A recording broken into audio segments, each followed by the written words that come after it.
sebenarnya adik-adik hanya belajar dalam tanda kutip hanya belajar sistem imun, humoral, dan seluler. Selesai. Yes. Ya enggak? Yes. Ya. Oke ya.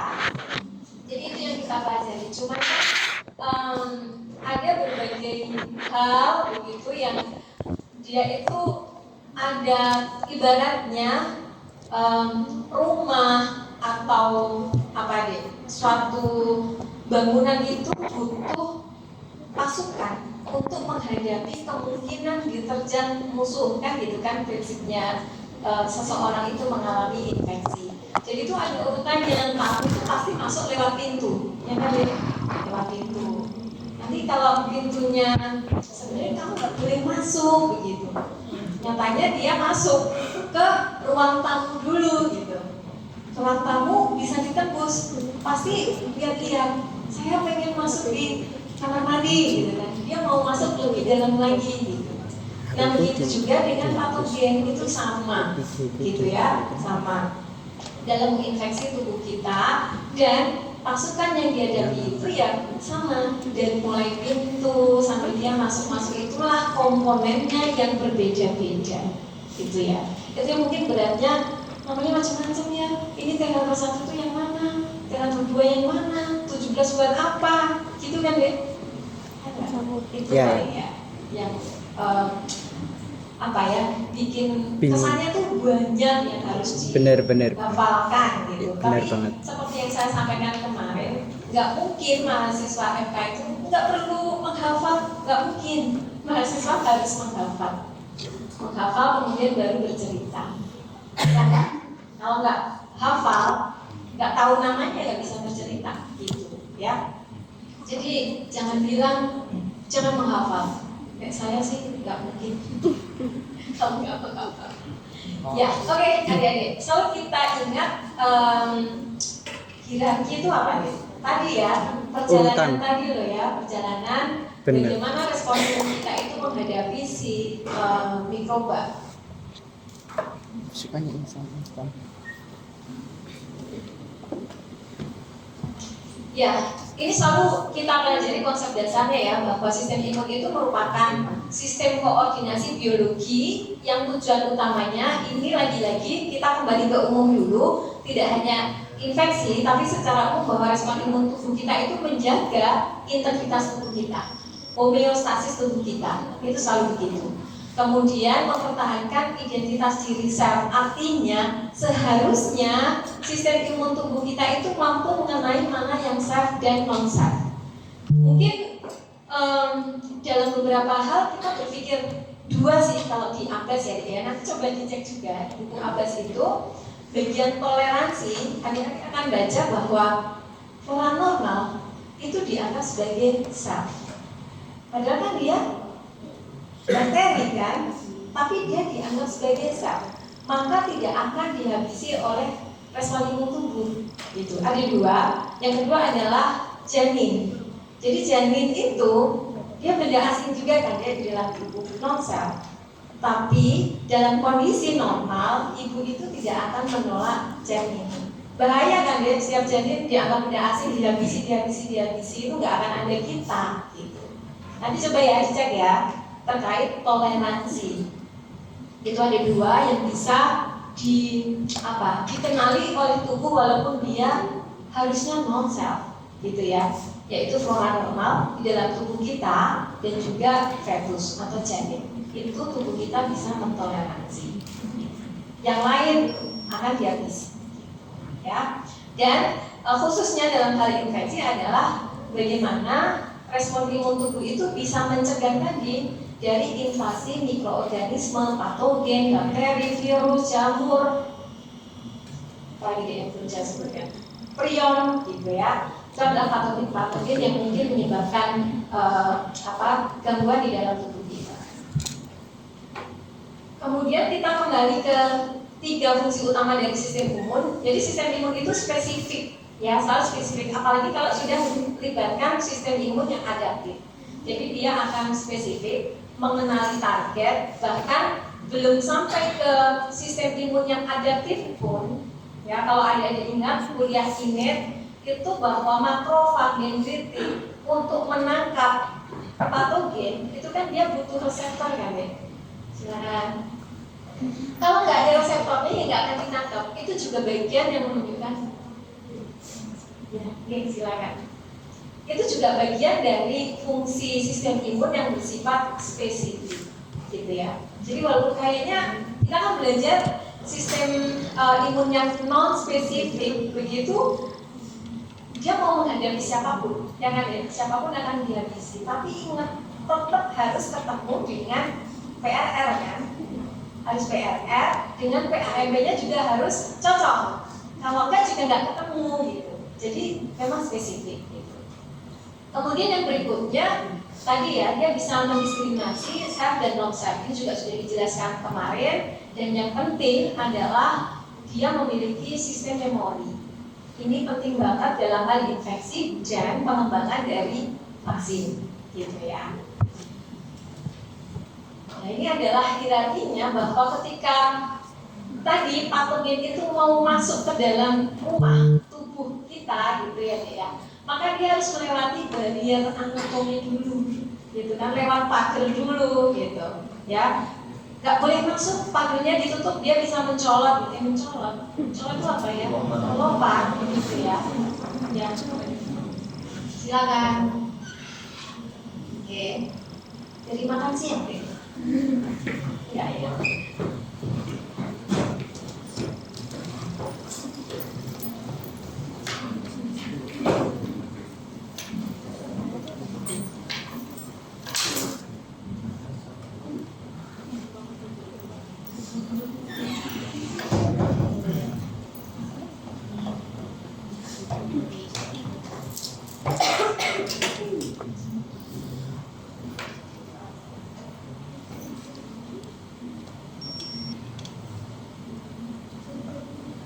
Ya, saya ulangi ya. Saya tuh bingung karena kalau lihat dekat, saya tuh enaknya nggak pakai kacamata. Tapi kalau nggak pakai kacamata nggak bisa lihat adik-adik gitu ya. Kalau udah tua begitu ya. Ya, udahlah. Kita pakai kacamata aja ya. Kacamata. Bisa lihat gitu ya. Ya. Jadi adik-adik selalu kita mulai dari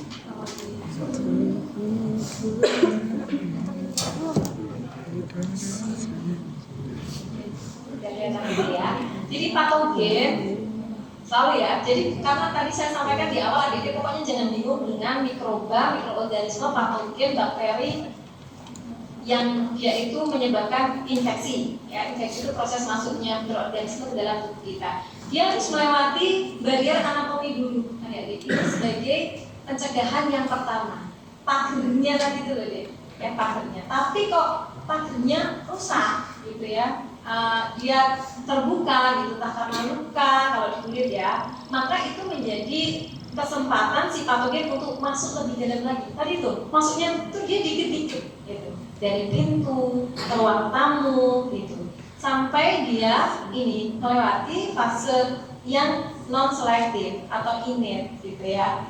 Jadi dia akan selanjutnya yang ada ini ya, barrier anatomi ini dari kulit, kemudian mukosa. Mukosa itu biasanya misalkan penyakit-penyakit yang sexual transmitted disease, kemudian sistem respirasi, adanya mukus intestinal, adanya flora normal di intestinal, itu semuanya adalah barrier gitu ya. Walaupun di sini disebut sebagai anatomi, tapi sebenarnya ada fungsi kemarin ya, fungsi misalkan pH-nya di lambung, kemudian apalagi suhu itu juga mempengaruhi untuk masuknya patogen itu lebih dalam. Tapi kalau ini fail, anatomic barrier ini fail, dia masuk lebih jauh dan akan membangkitkan sistem imun yang sebenarnya dari awal dia sudah sistem imun yang non spesifik begitu ya, atau alami atau innate tadi. Tapi di sana mulai dia sistem imun alami itu melibatkan apa di kemarin, sel-sel apa aja masih ingat? Sel-sel innate Limfosit, VMN, ada jalurnya? Jalur yang mana?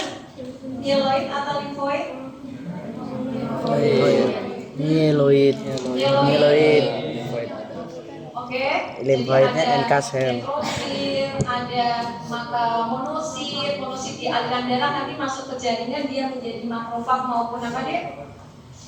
Dendritin, gitu ya, itu adalah sistem inet. Kecuali satu yang dia jalurnya adalah jalurnya siapa? Yang satunya?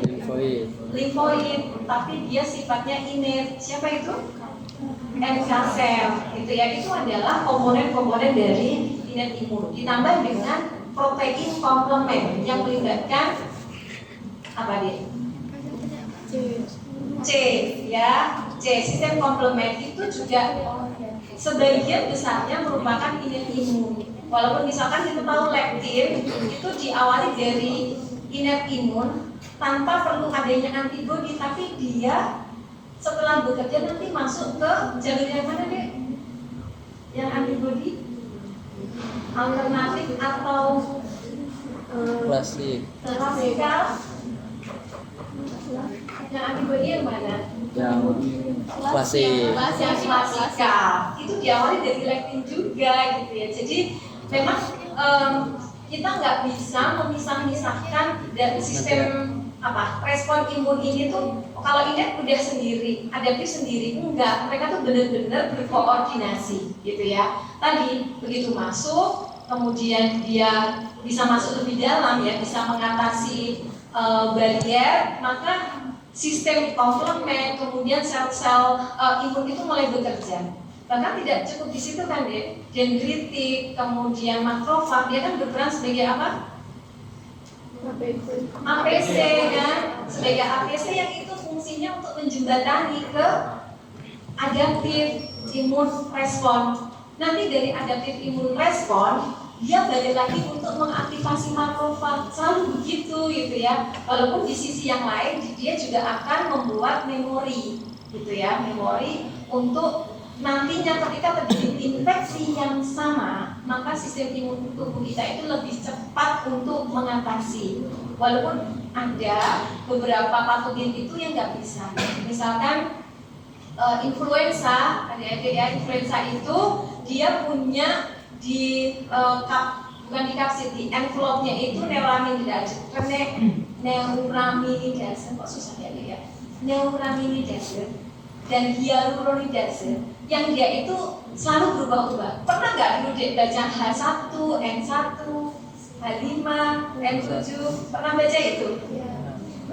Itu selalu berubah-ubah, yang di mana sistem imun tubuh kita itu susah sekali mengenali itu, gitu ya. Jadi oke, secara umum memang kita punya memori, gitu ya. Tapi kalau si patogen itu punya kemampuan untuk mutasi terus-menerus, maka sistem imun tubuh kita juga nggak bisa mengenali. Maka vaksin influenza itu diberikan setiap tahun untuk mengatasi apa? Adanya mutasi gen itu tadi, gitu ya. Tapi secara umum infeksi yang lain itu ketika kita terinfeksi yang sama, maka secara cepat tubuh kita itu bisa menghadapi, atau respon imun tubuh kita itu cepat menghadapi.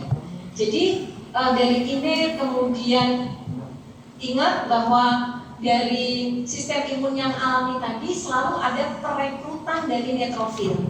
Kemarin juga ada ya gambarnya, dari mulai rolling, kemudian apa deh, adesi, kemudian dia diabetes kan, gitu ya, untuk mencapai ke jaringan yang mengalami infeksi atau site of infeksi, gitu. Jadi dia akan merekrut efektor, gitu ya. Kemudian dari sana dia menghasilkan sitokin. Sitokin itu nanti yang berbeda-beda tergantung dari patogennya atau mikroorganismenya, gitu. Jadi pintar sekali respon imun tubuh kita itu baca, saya harus menyediakan yang mana, gitu ya. Tubuh kita itu kayak gitu. Nah itu jadi kalau terjadi kegagalan dalam melokalisir infeksi, gitu ya, center of infection itu kan biasanya di satu tempat ya, kecuali sistemik begitu ya, maka dia juga akan masuk lebih dalam lagi gitu. Bahkan sampai ke kalau sel-sel yang terinfeksi ya, makrofag itu dia sudah membawa mikroorganisme, dia akan menuju ke limfoid ya, untuk nantinya mengaktifkan baik sel T maupun sel B. Yang nanti setelah aktif dia akan ke jaringan lagi. Jadi semuanya itu tujuannya adalah untuk saling menguatkan dan mengeliminasi mikroorganisme itu yang masuk di dalam tubuh. Gitu ya adik-adik. Ini adalah hierarki pertahanan imun kita gitu, yang selalu mulai dari anatomi barier sampai kita bisa menstimulasi dari respon imun adaptif yang dia berupa sel T maupun sel B. Nah kemudian mekanismenya selalu, mungkin ini juga sekilas ya, karena ini pengulangan yang sudah dikuliahkan maupun adik-adik sudah tutorial gitu, bahwa tubuh kita ketika menghadapi mikroorganisme atau patogen itu selalu mekanismenya dua, dimulai dari innate immunity gitu ya. Tadi sudah pertahanan fisik itu, kalau kita lihat gambarnya ini juga sudah menjelaskan tadi adik ya, kulit gitu ya. Kulit kalau dia intak sebenarnya tidak mudah untuk ditembus oleh mikroorganisme, kecuali sudah belajar nematoda kemarin, ada nematoda yang dia bisa menembus kulit tanpa butuh adanya trauma. Masih ingat siapakah dia? Ya. Strongyles Streporalis ya. Hookworm itu nggak perlu adanya kulit yang rusak gitu ya, dia bisa menembus kulit yang intak. Jadi memang beberapa patogen itu punya kekhasannya sendiri-sendiri ya. Nah itu tadi. Jadi kalau kita lihat di sini dari sistem kulit yang intak, kemudian ada ini ya, dia ada trauma. Ini adalah kode entry. Ini gambaran umum ya, dimanapun site of infeksinya prosesnya sama seperti ini. Ada kode entry, bakteri masuk, maka dia akan mengaktifkan si sel-sel APC baik dendritik maupun makrofag begitu. Yang dia nanti akan lagi-lagi dia akan memanggil kawan-kawannya, baik neutrofil, kemudian nanti juga dengan sitokin dia akan memanggil sel-sel imun adaptif. Kemudian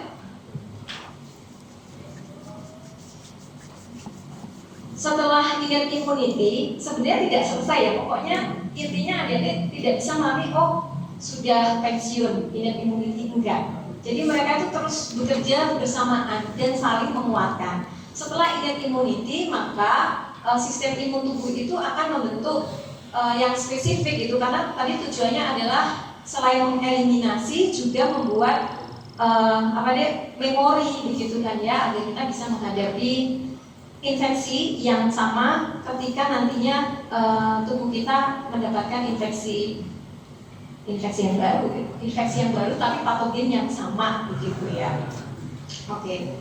Jadi kalau imunitas spesifik setelah tadi bisa melewati innate immunity gitu ya, maka tubuh akan membentuk mekanisme pertahanan yang lebih kompleks karena memang melibatkan si sel B maupun sel T. Dan ini kuncinya tadi terkait dengan patogen yang dia ada di ekstraseluler maupun intraseluler.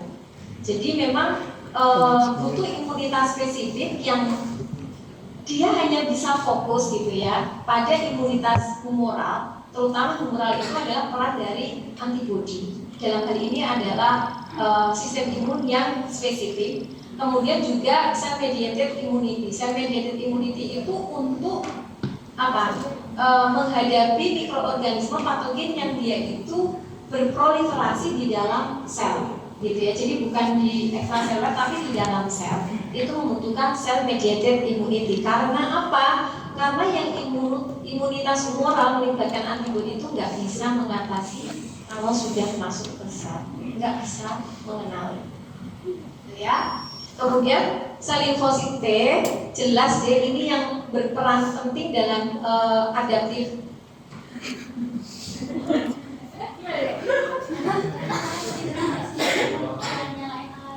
Oh, tiduran.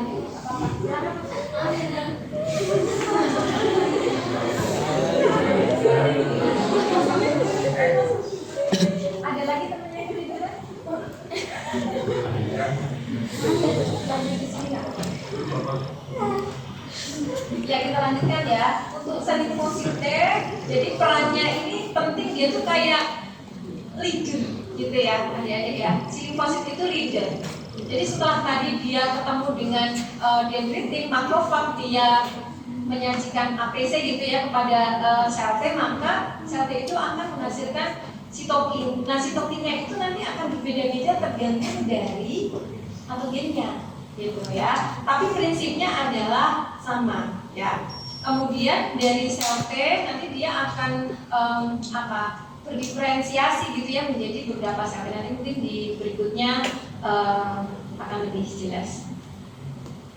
Dan dimulai dari ketika ada patogen yang masuk itu selalu kenalan dulu gitu ya, kenalan, rekognisi menggunakan PRR yang ada di makrofag ataupun di dendritik, karena mereka adalah sel APC yang paling utama ya. Walaupun yang lain itu juga bisa berperan seperti itu, tapi yang paling utama adalah dendritik dan makrofag.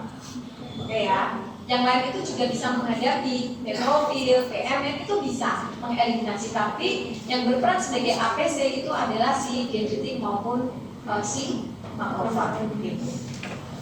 Nah, si dendritik maupun makrofag ini dia akan mengcapture antigen. Antigen itu bagian kecil dari patogen yang dia bersifat imunogen, yang bisa membangkitkan sistem imun tubuh. Jadi kadang nggak whole body-nya dari patogen itu yang menimbulkan respon imun tubuh deh. Tapi mungkin hanya misalkan bakteri gram negatif itu adalah LPS-nya atau gram positif itu peptidoglikannya. Jadi bukan whole body-nya. Bagian tertentu dari mikroorganisme itu ada yang dia berperan sebagai imunogen, gitu ya. Nah di sini penting bahwa setelah makrofag itu mengcapture antigen, ingat antigen bisa macam-macam ya, nggak selalu utuh gitu. Kemudian si makrofag ini akan mengekspresikan di permukaan selnya gitu. Kemudian dia akan dikenali oleh sel T. Kan selalu begitu ya. Nah, kalau sel T biasanya naik, kemudian dia teraktivasi gitu. Jadi harus diaktifkan sel T-nya. Setelah sel T teraktivasi, dia akan mengaktifasi limfosit lain, terutama limfosit B. Limfosit B nanti akan berdiferensiasi menjadi sel plasma.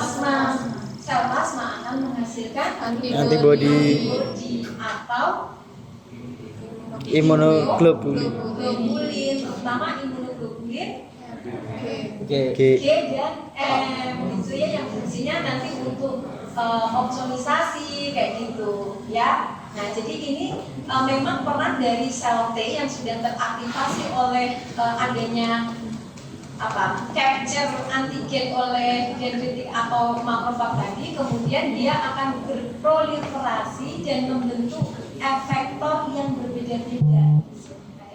Lagi-lagi tergantung patogennya, ya. Nah, kemudian yang lain adalah adanya MHC, gitu ya. Jadi sel T tadi kan dia akan mengenali imunogen, ya. Nah, nantinya dia akan terikat ke MHC, dan MHC-nya ini bisa berbeda-beda. Ada yang kelas 1, ada yang 2. 1 itu untuk patogen yang apa deh? sitosom. Semuanya harus intraseluler ya. Ya, semuanya harus intraseluler yang MH. Melibatkan MH1 yang nantinya dia akan ditangkap oleh sel T yang berapa? CD8 atau CTL atau apa CTL itu? Sitotoksin ya, iya sitotoksin. Kemudian bisa juga dengan yang MHC kelas 2 yang dia nanti jadi kalau sel itu terinfeksi ya, setelah terinfeksi dia tuh kayak pamer gitu loh deh, pamer lewat MHC. Biar apa? Biar dikenali gitu kan oleh sel T. Nah, kalau MHC kelas 1 nanti dia akan dikenali oleh CTL. Tapi kalau yang MHC kelas 2 akan dikenali oleh CD4 gitu ya. Itu selalu seperti seperti itu, terutama yang intraseluler. Nah ini kalau kita lihat, mungkin adik-adik jangan bingung dengan antigen, imunogen, epitop, itu hampir sama, gitu ya. Jadi antigen itu biasanya menyebabkan imunogen, di mana bagiannya itu nanti berupa epitop, gitu ya, epitop. Yang fragmen epitop itu nanti akan ditangkap oleh MHC. Nah MHC kalau sudah kayak bersinar gitu ya di permukaan dari sel yang terinfeksi, maka dia akan ditangkap sesuai dengan tadi MHC kelas 1 atau MHC kelas 2 gitu ya. Jadi kalau kita lihat secara umum ya, jadi ada antigen yang dia sitosolik gitu, kemudian dia akan ditangkap oleh sel CD8 atau CTL. Itu yang sifatnya sitosolik, biasanya berupa virus gitu ya. Kemudian kalau yang MHC kelas 2 umumnya berupa patogen yang dia itu bakteri yang difagositosis oleh sel-sel makrofag. Kemudian makrofag itu kalau dia sudah memfagositosis mikroorganisme, pasti dia akan menghasilkan sitokin. Sitokinnya berbeda-beda. Nah dari sitokin itu adalah bentuk komunikasi kan dek, bentuk ngobrolnya itu dengan sitokin tadi gitu.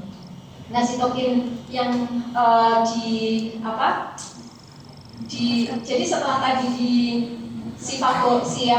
fagositosis oleh makrofag atau dendritik, kemudian dia akan menyampaikan di permukaan, begitu dia akan dikenali oleh CD4.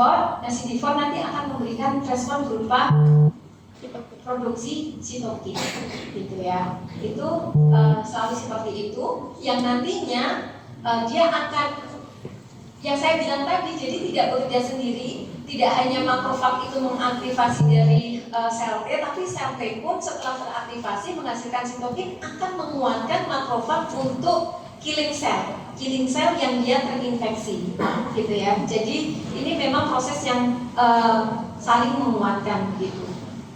Kemudian yang berikutnya kita ke imunitas humoral, bahwa imunitas sebelum ke humoral, bahwa semua limfosit itu mesti melakukan 2 tahap, harus mengenali dulu rekognisi antara PRR dengan PAMP atau DAMP. Setelah itu akan memberikan efektor yang berbeda-beda, gitu ya. Nah yang pertama adalah imunitas humoral yang dia diperankan oleh B limfosit. Kenapa? Tadi sudah dijelaskan ya, bahwa setelah makrofag itu mengcapture antigen, kemudian dia berperan sebagai APC, mengaktifkan si sel T gitu ya, selalu sel T dulu. Sel T ini nanti yang akan mengaktifkan sel-sel yang lain gitu ya, termasuk di dalamnya adalah sel B atau B limfosit. Nah setelah tadi antigen di rekognisi atau dikenali begitu, tadi kan kita sudah berbicara tentang MHC gitu kan ya. Nah kemudian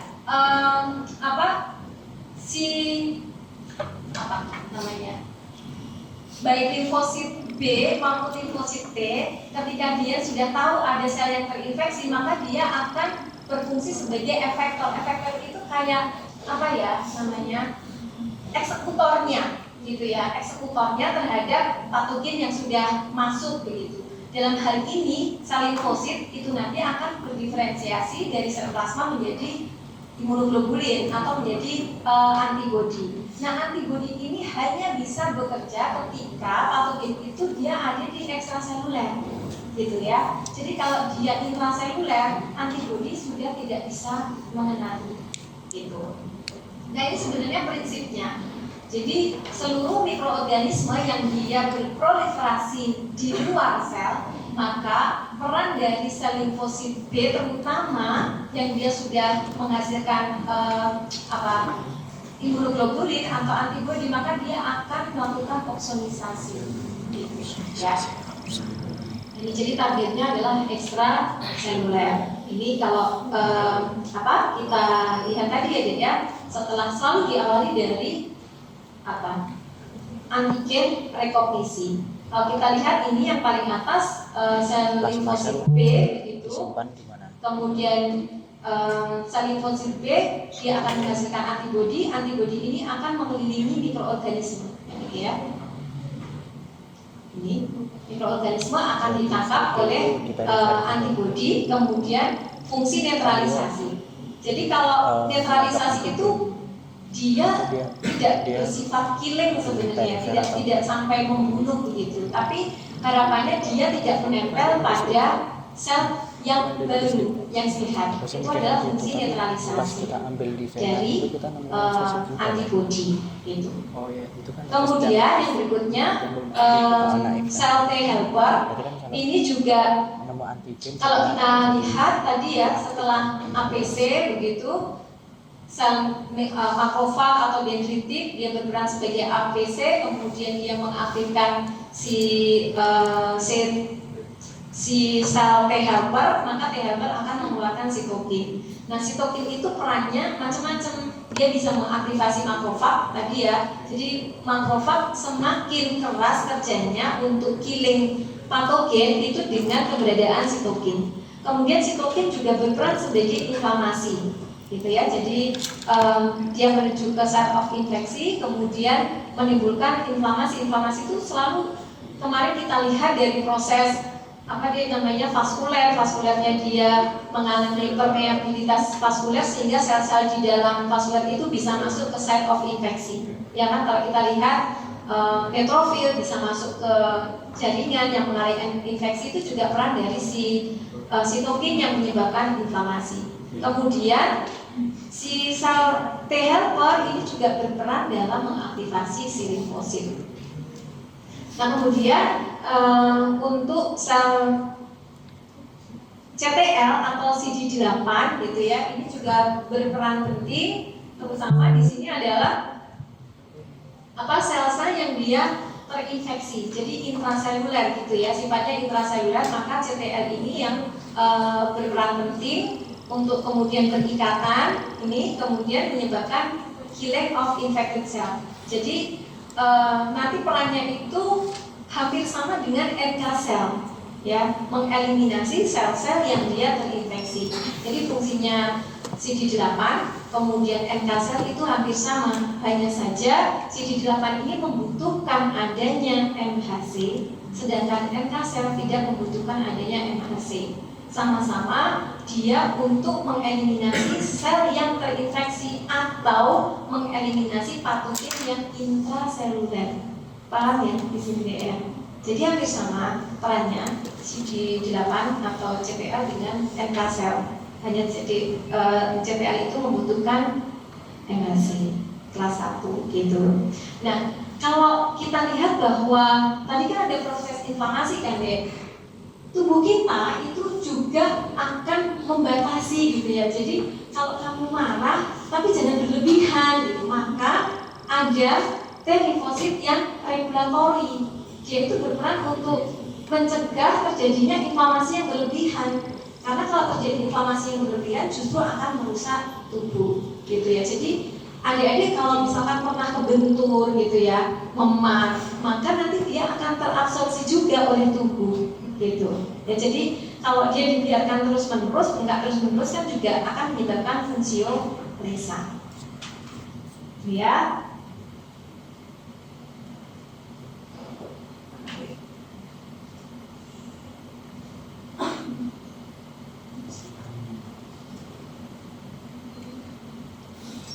Kok macet ya?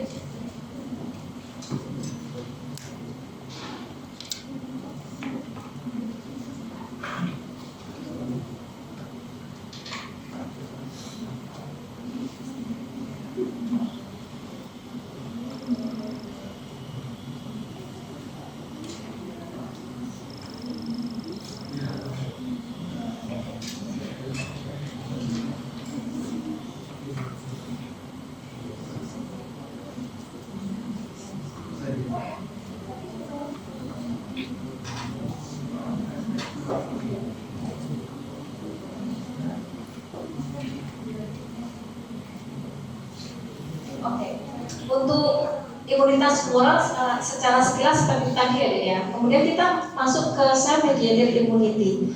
Ada juga bisa menyebutnya sebagai imunitas seluler, gitu ya.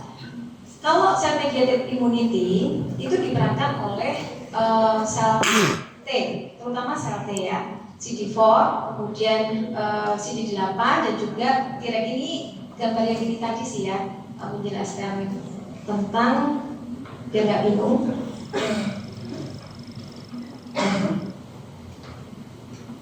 Ini kok susah sih kayak ini.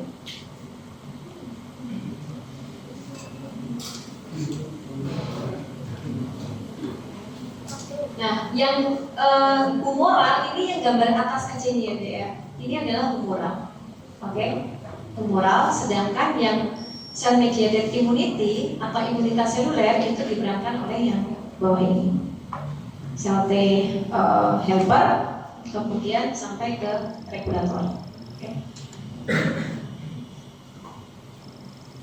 Ini untuk update-nya, mencari batik. Nah ini yang berperan penting ya, bahwa sistem imun tubuh itu akan mengatasi patogen berdasarkan lokasi di mana patogen itu hidup gitu.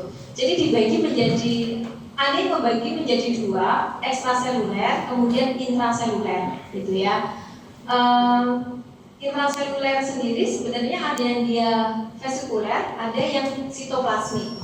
Kemudian toksin ini ada yang menyebutkan masuk di ekstraseluler gitu ya. Jadi ini bermacam-macam klasifikasinya. Cuman ini saya bikin lebih banyak biar adik-adik paham contoh-contohnya. Ekstraseluler itu pada umumnya bakteri, itu dia ekstraseluler. Kemudian ada juga jamur, dalam hal ini Candida, di mana efektor yang dominan pada infeksi oleh patogen ekstraseluler itu adalah antibodi. Ingat tadi ya, antibodi itu bisa berfungsi secara optimal untuk patogen-patogen yang ekstraseluler gitu.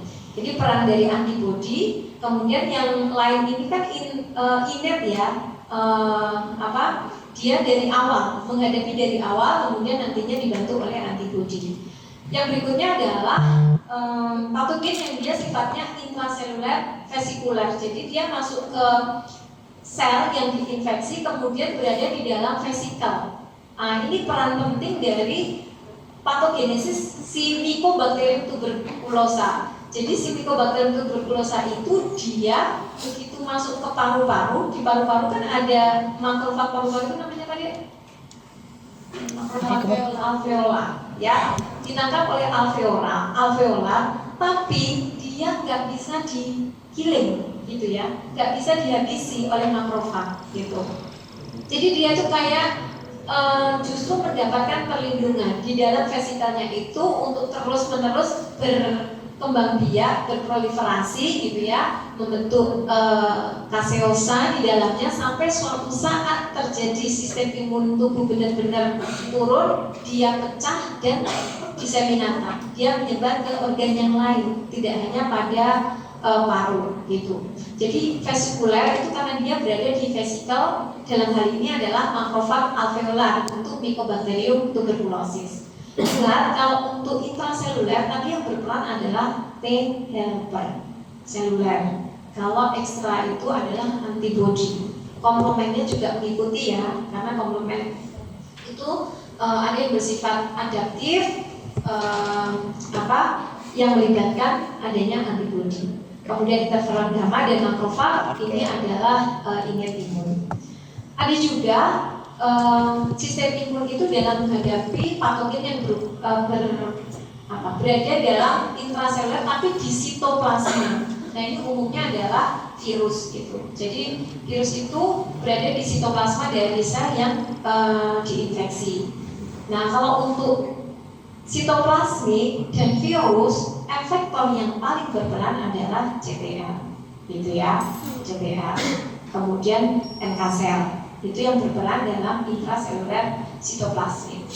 Nah, adik-adik jangan lupa bahwa patogen itu kadang bukan tadi ya, bukan whole body-nya yang menyebabkan terjadinya manifestasi klinis penyakit infeksi, tapi dia juga bisa menghasilkan namanya toksin, gitu ya, toksin. Dalam hal ini saya pisahkan saja toksin yang terlarut, maksudnya bakteri yang menghasilkan toksin, misalkan Clostridium botulinum menghasilkan botulinum toksin, kemudian Corynebacterium menghasilkan diphtheria toksin. Itu adalah toksin yang dia keluarkan, gitu ya.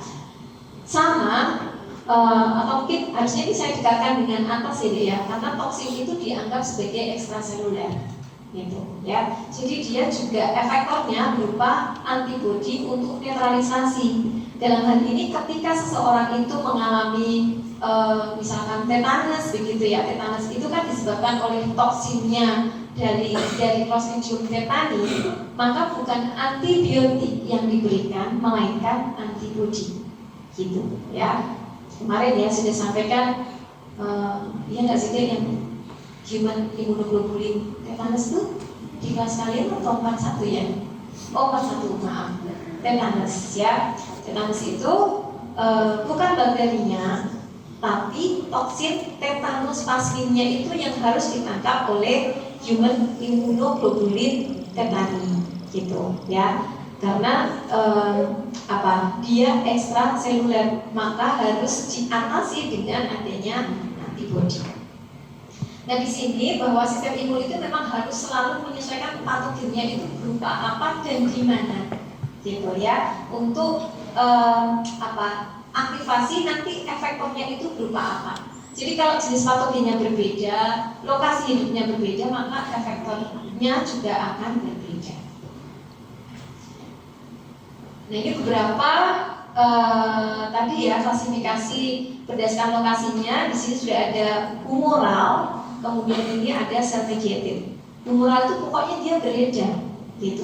Bahkan kalau tadi disebutkan di tabel sebelumnya virus kan masuk di sitoplasmik kan ya. Tapi ketika virus setelah menginfeksi sel, itu kan dia akan keluar untuk mencari sel yang baru kan. Nah saat dia keluar dari sel yang terinfeksi untuk menginfeksi sel yang baru, maka antibodi bisa berperan, gitu. Paham ya maksudnya? Jadi tergantung virusnya ada di mana dulu. Kalau virusnya sedang dalam perjalanan keluar dari sel yang terinfeksi untuk menginfeksi sel baru berikutnya, berarti dia ekstraseluler. Kalau ekstraseluler bisa dihadapi oleh antibodi, gitu ya. Walaupun kayaknya tadi kan virus CTL, NK sel, ya enggak juga, tergantung dia ada di mana. Maka tadi lokasinya di mana, maka efektornya juga akan berbeda, gitu ya. Oke. Jadi memang menjadi pertanyaan kunci imunologi infeksi itu di mana mikrobanya itu berada, gitu ya. Karena nanti kalau kita tahu di mana patogennya itu berada, maka bisa menentukan jenis limfositnya, kan CD4 atau CD8, gitu kan. Itu tergantung di mana lokasinya, kemudian mekanisme efektornya dan juga hasil akhir dari respon imun itu sendiri, gitu. Ini yang mengingatkan kembali humoral immunity, targetnya adalah mikroba ekstraseluler dan toksin ya, adik-adik ya, dan toksin itu. Kemudian ini yang berperan tadi juga sudah, ini kita lihat yang humoral immunity bahwa selalu dimulai dari ekstraseluler, kemudian responnya adalah khususnya adalah B limfosit diaktifkan oleh sel T untuk membentuk atau untuk memproduksi adanya si antibodi sebagai efektor, gitu. Dan nanti dia fungsinya bisa opsonisasi, gitu ya. Kemudian nanti dari opsonisasi masuk ke kompleks imun dan diakhiri dengan membran attack kompleks, gitu ya. Selalunya seperti itu. Kemudian kalau yang cell mediated immunity ini umumnya diperankan oleh yang berikutnya ya. Ini ya. Diperankan oleh CD4, kemudian CTA atau CD8. Jadi dua ini atau sel T ini adalah targetnya mikroba yang dia di dalam sel yang terinfeksi sebenarnya ya. Walaupun tadi di awal itu selalunya yang muncul adalah makrofag, tapi sebenarnya tidak cuma makrofag, gitu ya. Tapi ini menggambarkan aja bahwa kalau patogen itu menginfeksi sel, dia intraseluler, maka peran dari cell mediated immunity. Ini contohnya tadi Mycobacterium. Kemudian limfosit responnya berupa T helper 1 yang nantinya akan menghasilkan sitokin interferon gamma dan akan mengaktifkan si makrofag. Gitu. Makrofag kalau aktif dia sebagai killing mesin yang luar biasa. Gitu. Kemudian yang berikutnya CD8 tadi ya, sitoplasma. Tadi saya sampaikan sitoplasma itu umumnya adalah virus, gitu ya. Virus menginfeksi sel host, kemudian respon limfositnya yang ini saya bilang berbeda tadi ya, tergantung lokasinya siapa gitu. Kalau dia di sitoplasma maka yang berperan adalah CDL atau CD8 gitu. Kemudian ini juga hampir sama dengan si NK sel bahwa ketika sudah ada CD8 CDL ini maka dia akan menghasilkan porforin dan granzim yang dia fungsinya untuk apoptosis sel yang sudah terinfeksi gitu ya. Antibodi tidak efektif terhadap mikroba intraseluler. Ini harus dipahami ya. Jadi nggak bisa kenal si antibodi itu dengan patogen yang menginfeksi intraseluler.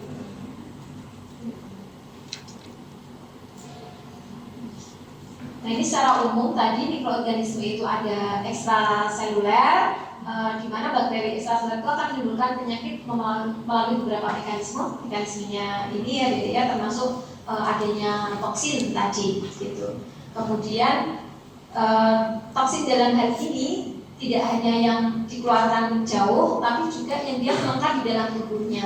Misalkan bakteri gram positif dia punya endotoksin berupa lipopolisakarida di dalam tubuhnya. Itu juga bagian dari men-trigger respon imun sistem ekstraseluler. Kemudian ada juga yang berupa eksotosin, misalkan apa? Eksotosin itu Vibrio cholera gitu ya. Itu merupakan eksotosin. Atau ini toksin-toksin yang dihasilkan oleh Corynebacterium diphtheri, Vibrio cholera, Clostridium tetani gitu ya, Clostridium perfringens. Ini semuanya adalah menghasilkan toksin.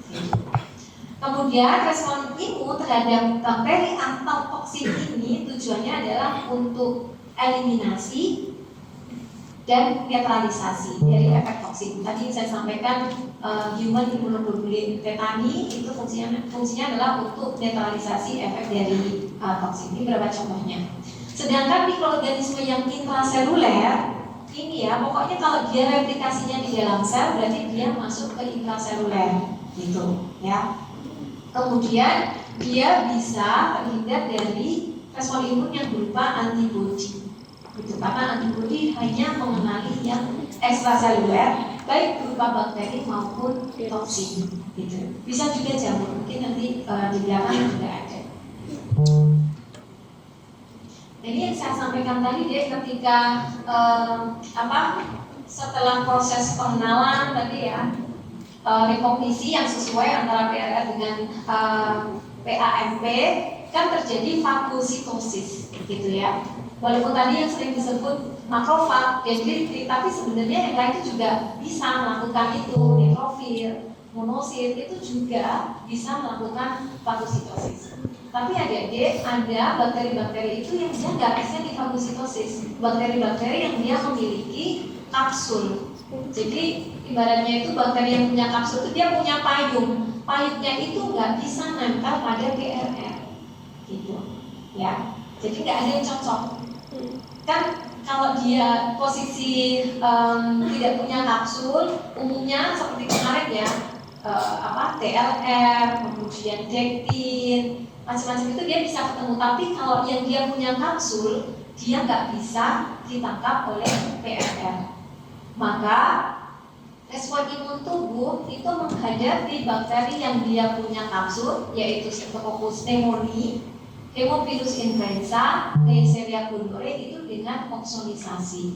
Ingat, kalau opsonisasi butuh apa dia? Butuh antibody, gitu ya, butuh antibody. Nah, setelah fagositosis ini yang tadi dia masih melibatkan innate imun ya, berupa aktivasi komplement, kemudian inflamasi gitu. Kalau kita lihat lagi, saya lupa ada gambarnya nggak ya? Atau di PPT yang pertama itu kalau adik-adik lihat bahwa sebenarnya untuk mengaktifasi sistem komplement itu kan hanya berbeda di awal kan ya? Ya kan? Berbeda di awal semua. Jadi mau dia pakai MBL apa? Manus binding lectin gitu ya, atau dia langsung ketemu mikroorganismenya yang secara inet, atau dia butuh opsonisasi, nanti dia akan nantinya menghasilkan komplement kan, komplement di mana hasil sampingnya C3A, C5A yang fungsinya adalah untuk inflamasi. Fungsinya dari C3 dia akan dikonversi menjadi apa deh? Apa? Masih ingat nggak? Komplement. MAC. MAC itu terakhir. Tapi sebenarnya prinsipnya adalah hanya awalnya yang berbeda. Ya kan? Oh, Hanya awalnya imunoglobulin. berbeda. Ada yang pintunya yang berbeda. klasik. Tapi dengan perjalanan yang tadi dari early step, kemudian dia ke tahap selanjutnya itu selalu menghasilkan komplement yang dia bersifat inflamasi, mau C3A, mau C5A gitu ya. Dan yang paling penting di sini adalah opsonisasi, yaitu peran dari C3B gitu. Jadi opsonisasi itu kan dia melingkupi. Kemudian perannya dari C berapa nih? 6, 9 ya, yang dia akan membentuk apa? Porin kan, membentuk porin, yang porin itu membuat membran attack MAC kompleks yang itu akan mudah untuk meresisten si patogen. Kan prinsipnya gitu. Jadi hanya awalnya saja yang berbeda. Maka tadi tergantung mikroorganismenya apa gitu, dan selalunya salah satunya itu mengaktifkan sistem komplement dalam respon imun ya. Itu. Sudah asal, bentar lagi berbuka. Oke. Secara umum tadi ya, adik-adik ketika sudah bertemu dengan reseptornya, kemudian terjadi fagositosis gitu ya. Nah, setelah fagositosis, tadi kan ada bentuk vakuola. Ada bakteri yang dia tidak bisa dihabisi dengan pertemuan antara fagosom dan lisosom ini, atau fagolisosom. Bakteri apa tadi yang nggak bisa dihabisi dengan adanya fagolisosom? Apa tadi? Mycobacterium tuberculosis karena endosum. Bertahan. Karena dia punya asam nikolat gitu ya, punya faktor virulensi yang nggak bisa dihabisi oleh lisosom gitu. Tapi ini kita berbicara pada umumnya ya, setelah tadi dikenali antara reseptor dengan bagian dari mikrobanya, kemudian terjadi fagositosis, endositosis, membentuk vakuola, maka akan ketemu dengan lisosim yang isinya adalah enzim-enzim proteolitik, begitulah ya, yang harusnya ketika ada fungsi antara fagosom sama lisosom itu akan menghabisi. Kenapa sih fagolisosom itu bisa menghabisi mikroorganisme? Karena si fagolisosom itu akan menggunakan oksigen ya secara aktif. Jadi ada NADPH enzim yang dia itu diaktifkan. Kalau dia diaktifkan, nanti akan menghasilkan ROS. ROS itu apa? Reaktif oksigen spesies, yang itu sifatnya sangat toksik untuk mikroorganisme intraseluler gitu ya. Dari ROS nanti dia sebenarnya ada perjalanan yang banyak ya. Jadi kalau oksigen itu digunakan, kemudian kan dia akan menghasilkan radikal oksigen bebas. Dari radikal oksigen bebas itu nanti akan diubah menjadi H2O2, kemudian HClO. HCl itu apa? Hipoklorid gitu ya. Hipoklorid, kalau ada yang tahu, klorid itu apa ya? Cl klorida. Itu loh pembersih Kaporit. pembersih kamar mandi ya. Itu memang sifatnya adalah toksik gitu. Bahkan di dalam tubuh kita ketika ada bakteri yang masuk gitu ya, respon dari fagolisosom salah satunya juga akan menghasilkan hipoklorid itu yang sifatnya adalah toksik gitu.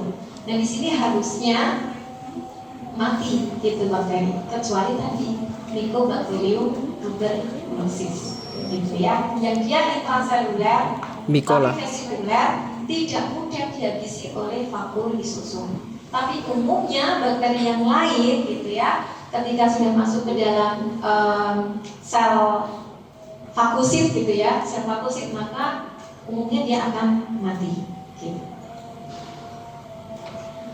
Oke, ini imunitas humoral yang diperankan oleh antibodi. Tadi dia bisa bersifat netralisasi dulu, umumnya ini toksin. Jadi kalau ada toksin, tadi saya sampaikan toksin yang beredar itu dinetralisasi dengan pemberian imunisasi atau human immunoglobulin tadi untuk menetralkan si toksin. Kalau toksinnya dinetralkan oleh antibodi, maka dia nggak akan mencapai sel tropisme atau sel target, nggak akan berikatan dengan reseptor sel target. Akhirnya kan selnya nggak akan rusak, gitu ya. Jadi ini adalah peran dari netralisasi. Intinya dia biar tidak berikatan. Tapi bisa juga antibodi itu dia berperan untuk opsonisasi. Jadi dia nempel di permukaan dari mikroorganisme. Tadi salah satunya adalah mikroorganisme yang dia memiliki kapsul yang dia nggak bisa difagositosis. Maka respon imun tubuh adalah dengan mengopsonisasi, gitu ya. Setelah diopsonisasi baru dia bisa dihabisi, gitu. Kemudian ini peran yang lain adalah untuk aktivasi komplement. Kemudian jadi secara umum sih sebenarnya hampir sama ya, saya sampaikan ekstraseluler, intraseluler tadi dengan jenisnya gitu kan. Jadi ekstraseluler itu kan bisa bakteri, bisa jamur, sama. Tapi efektornya yang berbeda, kita bisa sampaikan gitu. Ya, jadi ini salah satunya Candida gitu ya. Candida kan, kita sudah belajar Candida belum ya? Yeast mold sudah belum? Belum. Oh ya udah tenang aja, pokoknya jamur gitu ya. Jamur yang uniseluler, yang atas, yang bawah itu adalah jamur yang multiseluler, yang mold begitu. Jadi kalau untuk jamur, respon yang dominan adalah neutrofil, kemudian T helper 17 yang nantinya akan ini deh, kita lihat di sini. Ini kan tetap ada kan ekstraseluler gitu, karena memang sebenarnya hampir sama prosesnya, cuma di sini khususnya adalah fungi atau jamur gitu ya. Setelah dia lagi-lagi sama capture oleh si dendritik, kemudian dikenal oleh sel T naif. Nah ini akhirnya berproliferasi menjadi efektornya ini. Maka tadi saya bilang tergantung patogennya apa, maka sel T naif itu akan menghasilkan efektor apa gitu. Tergantung gitu ya, entah lokasinya, entah jenis patogennya gitu. Dan dalam hal ini adalah jamur, sel T naif itu akan berproliferasi dan berdiferensiasi menjadi T helper 17. Itu untuk jamur gitu ya. Untuk yang bakteri umumnya T helper 1 ya, menghasilkan interferon gamma, mengaktifkan makrofag gitu. Tapi untuk jamur T helper 17 yang dia nanti akan menghasilkan interleukin 17 dan interleukin 22 yang punya fungsi yang berbeda. Interleukin 17 dia akan memanggil leukosit untuk datang di lokasi infeksi gitu ya. Nah, dari interleukin 17 ini juga dihasilkan kemokin, kemudian sitokin yang fungsinya adalah untuk inflamasi gitu ya. Sedangkan interleukin 22 ini fungsinya adalah untuk memperbaiki integritas. Jamur umumnya, terutama Candida, itu kan dia menginfeksi mukosa kutan gitu. Dan dia akan memperbaiki integritas dari si epitel yang terinfeksi. Ini peran dari interleukin 22. Walaupun dua-duanya tetap menghasilkan peptida yang berperan sebagai antimikrobial, khususnya adalah antifungal gitu ya. Jadi untuk jamur sel T-nya itu akan berproliferasi menjadi T helper 17 dan menghasilkan interleukin 17 serta 22. Oke ya. Ini cerita dari sini aja sih, boleh dibaca. Prinsipnya sama tadi ya, antara PMR dengan PAMP, dimana kalau yang jamur itu berupa dektin gitu ya.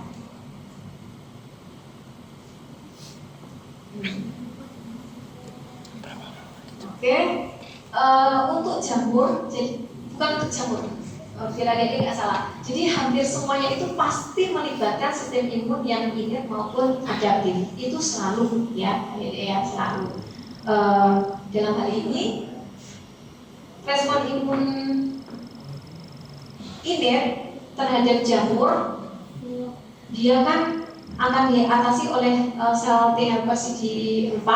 Kemudian tadi ya mengaktifkan makrofag untuk fagositosis, atau dalam hal ini adalah fungisida, kemudian menghasilkan sitokin utamanya 17 dan 22, ini ya fungsinya. Nah, kalau terjadi di sini misalkan terjadi gangguan, maka ini tidak berperan gitu ya, atau tidak terjadi penarikan dari leukosit, rekrutmen leukosit, itu tidak terjadi. Yang kalau ini tidak terjadi, maka respon imun terhadap kandida dia akan berkurang. Maka nggak terlalu kelihatan ya jadi gambarnya ya, kecil ya. Ini adalah gambaran dari mukomutan kandidiasis, gitu ya, di kulit, kemudian di mukosa oral keras, kandidiasis oral itu karena ada gangguan pada di sini T helper 17 gitu. Karena dia tidak bisa menghasilkan interleukin berapa ini? 17 dan 22. Integritas kulitnya, mukosanya itu terganggu. Sehingga ini ya terjadi kandidiasis mukomutan. Ada soal. Coba. Seorang anak laki-laki usia 6 tahun datang dengan keluhan sariawan berulang sejak usia 1 tahun. Ia juga sering mengalami kandidiasis kulit dan kuku. Pemeriksaan lab menunjukkan jumlah neutrofil normal. Pemeriksaan imunologi menunjukkan kadar interleukin 17 sangat rendah. Sementara interferon gamma dengan batas normal. Apakah mekanisme imun yang paling terganggu pada pasien ini? Apa dia? B. Aktivasi makrofag oleh interferon kan dia dalam batas normal ya, nggak ada masalah ya. Rekrutmen neutrofil ke jaringan mukosa? Ya. Iya kan? Iya. Tadi ya, kalau kita lihat di sisi kiri tadi, interleukin 17 kan dia harusnya memanggil leukosit. Dalam hal ini adalah neutrofil. Kalau dia defisiensi maka terganggu. Oke.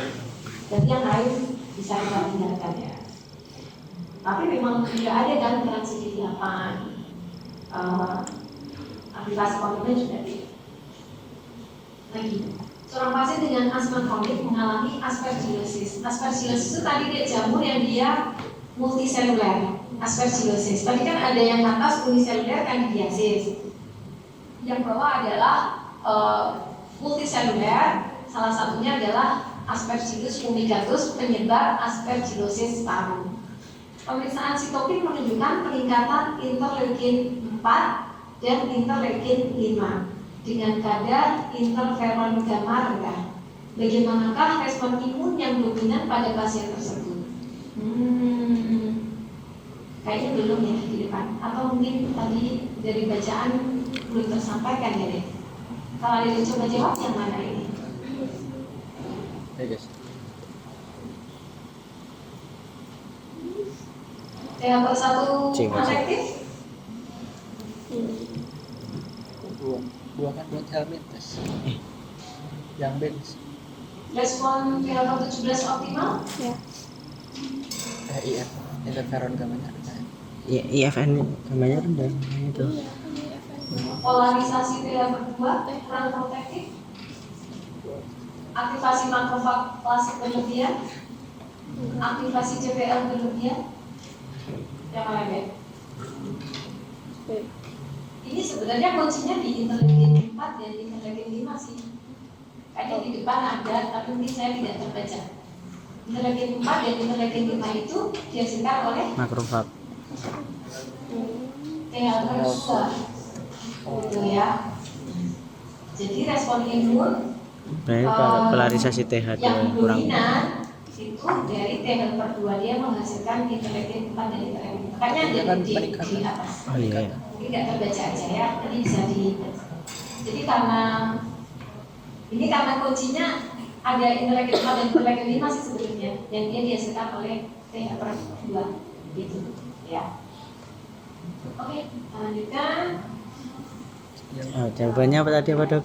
Yang intraseluler ya, intraseluler tadi sudah diceritakan tadi sih ya dek ya, intraseluler terutama di sini kita ke virus ya, virus. Jadi untuk virus virus itu kan tadi masuk yang intraseluler apa deh, sitoplasmik atau vesikuler? Sitoplasmik ya, sitoplasmik. Jadi ingat dia nggak bisa diatasi dengan yang antibodi atau humoral ya. Dalam hal ini tadi kan yang adaptif malah kita sudah bahas ya bahwa virus itu ketika dia menginfeksi sel host, apapun bentuknya sel host, harusnya dia mempresentasikan ke MHC kelas berapa ya? Kelas 4, kelas 5, kelas 1 ya, kelas 1. Kemudian nanti akan dikenali oleh CTR, ya kan? Harusnya begitu, tapi deh umumnya sel yang diinfeksi virus itu justru menurunkan MHC-nya. Kan susah CTR mengenali kan? Nah, ingat tadi bahwa untuk virus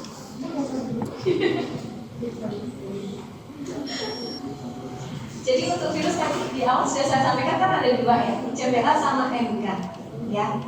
Virus itu umumnya ketika dia menginfeksi sel, maka justru MHC kelas 1-nya itu diturunkan. Jadi dia nggak dimunculkan ke permukaan, sehingga tidak bisa dikenali oleh CTR atau CD8. Dan di sini lagi-lagi tadi ya, kita nggak bisa meninggalkan IF walaupun antibodi atau ada virus sudah bekerja, IF tetap bekerja. Jadi sel-sel yang terinfeksi virus dan dia tidak bisa mempresentasikan MHC itu terbaca oleh NK sel. Jadi bisa membaca bahwa sel harusnya dia bersinar dengan MHC kelas 1-nya tapi kok enggak gitu. Maka ingat tadi dia enggak butuh adanya perpanjangan tangan MHC. Jadi dia tahu sel yang terinfeksi maka akan dihabisi oleh NK sel. Jadi memang lebih cepat NK sel itu, gitu ya. Nah itu peran NK sel dalam mengatasi infeksi virus. Tadi malah yang adaptif dibahas dulu ya terkait virus ya. Jadi ingat bahwa NK sel itu dia lineage-nya berbeda dari sel imun init yang lain gitu. Kemudian walaupun dia masuk ke lymphoid lineage, tapi dia masuknya di innate immune response gitu. Dia nggak membutuhkan presentasi antigen spesifik. Jadi benar-benar nggak tergantung dari MHC. Malah justru dia bisa mengetahui harusnya MHC-nya muncul, kok nggak muncul, maka dia akan dihabisi oleh si NK sel. Gitu. Jadi NK atau NK sel ini membutuh jika sinyal aktivasinya lebih besar daripada sinyal inhibisi sel yang terinfeksi tadi. Dan ini memang penting dalam mengatasi soal awal terjadinya infeksi virus. Ingat, dia adalah mikroba intraseluler. Mikroba intraseluler dalam hal ini yang efektornya adalah NK adalah virus, ya, mikroba intraseluler. Oke, ini deleting sel. Ini juga konsep kuncinya. Kemudian ini kembali sih tadi ya. Jadi setelah terinfeksi itu akan mengaktifasi makrofag melalui interferon gamma. Kemudian terjadi interaksi di mana interleukin 12 ini akan menstimulasi NK sel. Ya. Interleukinnya mungkin adik-adik perlu ingat tadi ya, yang untuk virus apa, untuk jamur apa. Jadi toksin. Ini yang terakhir setelah virus toksin. Gamit. Jadi respon imun terhadap toksin tadi juga sudah sekilas saya sampaikan, toksin intra atau ekstraseluler ya? Ekstraseluler ya. Jadi toksin itu ada di ekstraseluler. Kemudian respon imun tubuh terhadap toksin itu untuk sama sih harus mengenali, kemudian dinetralisir dan dihilangkan. Jadi kan tidak membunuh ya. Dalam hal ini untuk membunuh itu biasanya antibiotik untuk membunuh bakteri sehingga bakteri tidak menghasilkan toksin. Paham ya? Jadi bakterinya yang harus dibunuh. Kemudian, berbeda dengan patogen hidup. Kalau toksin itu molekul non hidup. Tadi ya sudah sampaikan dia non hidup. Kemudian respon imunnya untuk respon imun yang humoral. Nah ini beberapa contoh dari toksin bakteri. Clostridium botulinum saya nggak, kalau botulinum nggak ada gambarnya deh. Oh ada sih, floppy baby gitu ya. Jadi kalau bayi yang dia dikasih madu yang terkontaminasi ya. Tapi seringkali memang kalau soal-soal yang keluar terkait botulinum itu faktornya adalah pemberian madu, gitu ya, pemberian madu pada bayi baru lahir, kemudian bayi itu menunjukkan paralisis ya, paralisis, jadi lumpuh begitu, maka kemungkinan disebabkan oleh toksin botulinum yang mengkontaminasi madu. Kemudian toksin dari Corynebacterium diphtheria. Toksin difteri ini berupa eksotosin yang dia masuk ke saluran nafas, kemudian di epitel saluran nafas, terutama di daerah orofaring, dia akan menghambat sintesis protein di sana. Ini prosesnya ADP ribosilasi pada faktor elongasi EF2 yang menyebabkan sintesis proteinnya terhenti. Kalau sintesis proteinnya terhenti, terjadi nekrosis jaringan. Nah, nekrosis jaringan itu bisa dilihat dengan, kalau adik-adik lihat anak-anak yang mengalami difteria, kalau disuruh membuka mulutnya maka ada plak putih di tonsil, di faring, itu menunjukkan ini proses nekrosis jaringan karena toksin dari difteri. Gitu, ya. Kemudian yang lain ada toksin kolera, penyebab kolera ya. Kolera itu seperti cucian beras, diare seperti cucian beras yang dia menyebabkan diare berat. Dan yang banyak adalah endotoksin dari lipopolisakarida dinding bakteri gram negatif. Itu juga toksin sebenarnya ya. Oke, toksin sama tadi deh, ini untuk respon imun yang humoral atau yang seluler? Mosok. Humoral kan ekstra. Kan ekstra. Ekstra. Ya. Iya. Kalau ekstra, Ekstra. Ya aku ya. oke ya. Kalau humoral berarti antibodi atau apa? Tipe. Antibodi. Ya, oke. Ya. Iya lah humoran masa mau ini. T helper mau. Yang terakhir. Pria 32 tahun menderita infeksi berulang oleh Mycobacterium tuberculosis dan Salmonella non-typhoid. Pemeriksaan menunjukkan kadar interferon gamma rendah, sedangkan kadar interleukin 17 normal. Apakah gangguan utama pada pasien tersebut? Aktivasi neutrofil? Enggak. Ya. Masa sih? Ya kan neutrofil loh. Neutrofil L17. Gak ada gangguan dong? Iya. Gamma kan. Ya kan? Iya betul. Aktivasi makrofag oleh T nomor 1, iya ini ya. T Iya. nomor 1 kan menghasilkan interferon gamma kan? Iya. Nah kalau terjadi gangguan dari aktivasi makrofag oleh T nomor 1, ya ini interferon jadi turun. Berarti kan memang kuncinya dia harus melawan T nomor 1, dia akan menghasilkan interferon gamma. Gitu ya. Tadi interleukin 17 dari infeksi jamur ya tadi ya, terutama ya, dia akan mengganggu neutrofil rekrutmen dari neutrofil leukosit begitu. Oke ya.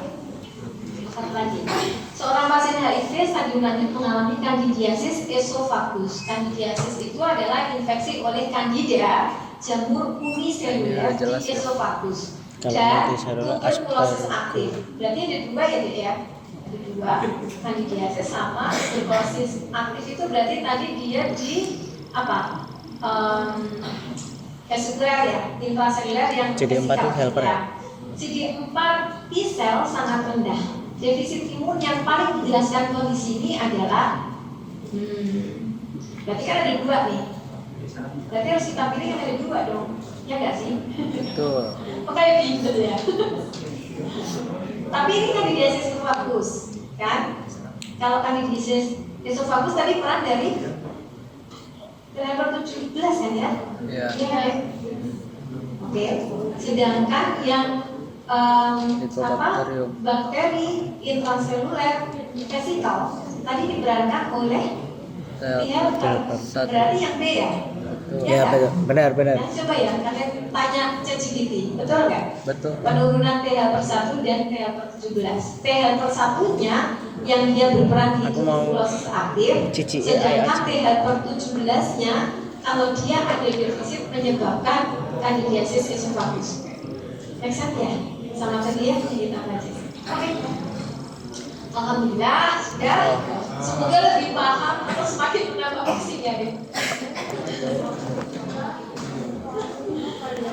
Ya, semoga yang sedikit ini bisa semakin menambahkan kepahaman adik-adik. Lagi-lagi tetap dibaca